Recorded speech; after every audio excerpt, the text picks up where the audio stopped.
Лагерът Маутхаузен е разположен в Австрия, близо до град Линц, създаден през 1938 година, един от най-жестоките концлагери по времето на Втората световна война. Освен основните лагери около Маутхаузен и Гусен са прикрепени още около 50 по-малки лагери лаборатории, разположени в Австрия и Южна Германия. През Маутхаузен и неговите подлагери преминават около 190 000 затворници, 17 от които са българи. Приблизително 100 000 загиват. Лагерът е освободен на 5 май 1945 г. от американските войски. Петима от българските концлагеристи са участници в интернационалните бригади в Испания. Интербригадистите са доброволци от цял свят, които се включват в Испанската гражданска война на страната на Втората Испанска република и подкрепят републиканската кауза срещу националистическите сили на Франциско Франко. Те обединяват около 135 000 души от повече от 50 страни. България също има представители, изпращайки 500 доброволци, един от които е Тодор Бонев.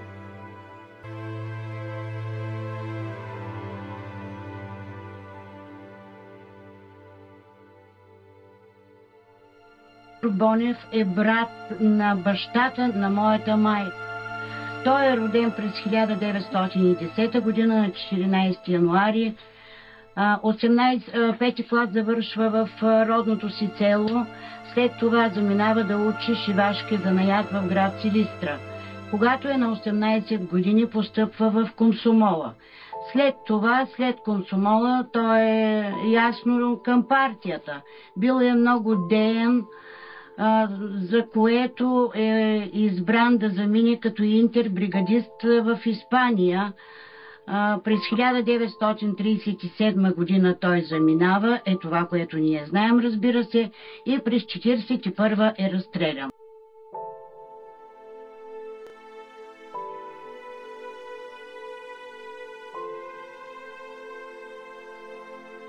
Чувала съм от стари хора в селото, че друг човек е бил определен да замине като такъв в Испания, но е бил семейен с малки деца и Тодор Бонев проявява желание да отиде на неговото място, за да остане той с семейството. Семейството на Тодор Бонев са 3 деца. Тодор Бонев, Кана Бонева и Стоян Бонев. Спомням си откриването на паметника. Имаше един приятел на Тодор Бонев, който разказваше пред паметника за живота им в концлагера. Моята баба, както всички добруджанци, сме много гостоприемни, беше поканен в дома на моята баба и естествено и ние, целия род. Този човек разказа страшни неща за този концлагер, в който са били. Едното, което ми е направило впечатление за моите 11-12 години, е, че в последните мигове от живота си този човек го е държал, го е носил на гърба си, защото знае, че ще бъде разстрелян за това, че не може да работи. И така, изнемощял, отслабнал, той е застрелян и изгорен в камерите на Маутхаузен. Майка му, баба Стойка и баща Никола, Бонев. При веста за разстрелването на Тодор Бонев, тя не след дълго време умира. Семейството му са земеделци, като всички останали, с някакво парченце земя да се изхранват. Те не са били много деца, като някои други, те са 3. Семейството на Тодор Бонев.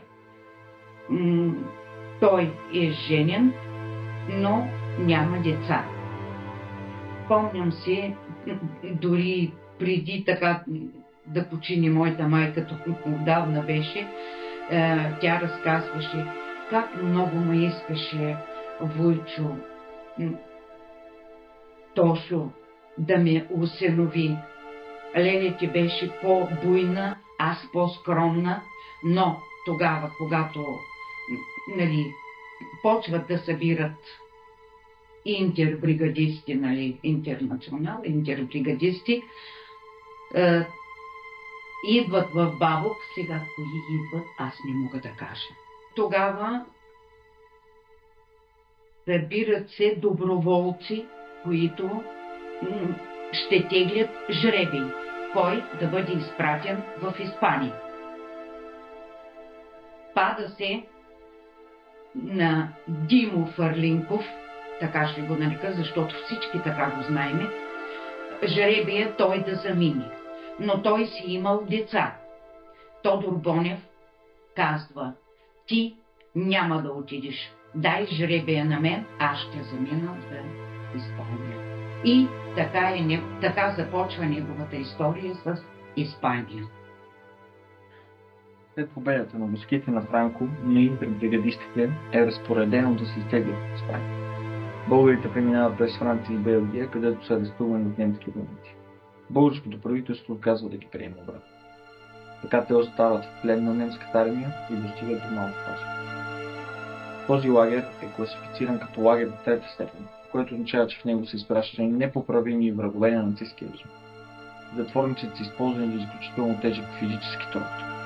Принуждавани се да носят тежки гранитни блокове по известната стълба на смъртта. От по-слабите и ощетени хора са искало голямо усилие да ги носят. Храната е била доста оскъдна, липсвала елементарна хигиена.